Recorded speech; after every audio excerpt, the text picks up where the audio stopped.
জাভাস্ক্রিপ্টের array মেথডের মধ্যে আজ আমরা দেখব জয়েন মেথড এবং টু স্ট্রিং মেথড। তো জয়েন মেথডের কাজ হচ্ছে অ্যারের মধ্যে থাকা এলিমেন্টগুলোকে জুড়ে একটা স্ট্রিংয়ে পরিণত করা। তো ওটা কীরকমভাবে না, যদি আমি লিখি let result is equal to num1 dot join.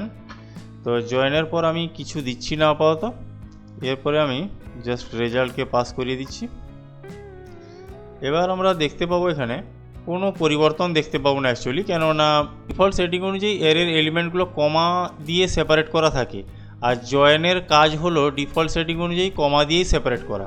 তো এখানে যতক্ষণ না আমি কোনো সেপারেটর ব্যবহার করেছি, কিন্তু এটা চাইলে আমরা দেখতে পারি যে এর ডাটা টাইপ পরিবর্তন হয়ে গেছে। অ্যাকচুয়ালি এর ডাটা টাইপ যদি আমরা এমনি দেখি, তো আমি এখানে একটু দেখাই, ডকুমেন্ট ডট রাইটের মধ্যে আমি যদি টাইপ অফ লিখি num1, অ্যারে বা অবজেক্ট দুটোরই ডাটা টাইপ প্রথমত অবজেক্টই দেখাবে। তো আমি যদি এখানে রিলোড করি তাহলে আমরা দেখতে পারবো অবজেক্ট।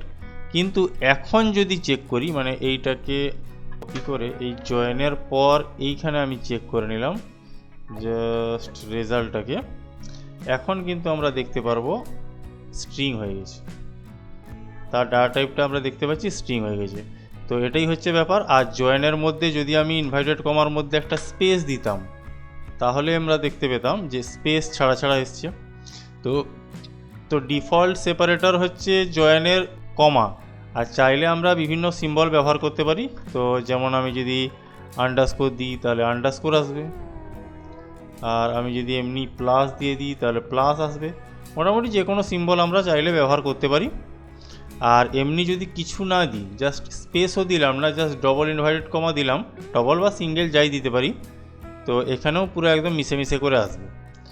তো এই এলিমেন্টগুলো চাই লেটার হতে পারে বা এমনি কোনো নাম্বার হতে পারে বা অন্য ডাটা টাইপ হলেও চলবে। তো জয়েনের কাজ হচ্ছে অ্যারেকে স্ট্রিংয়ে কনভার্ট করে দেওয়া ইউজিং সেপারেটর। এছাড়া আমরা এখানে কোনো ক্যারেক্টারও ব্যবহার করতে পারি, যেমন আমি যদি দিই ইন দিয়ে দিলাম, আর এদিকে একটা স্পেস এদিকে একটা স্পেস, বাস।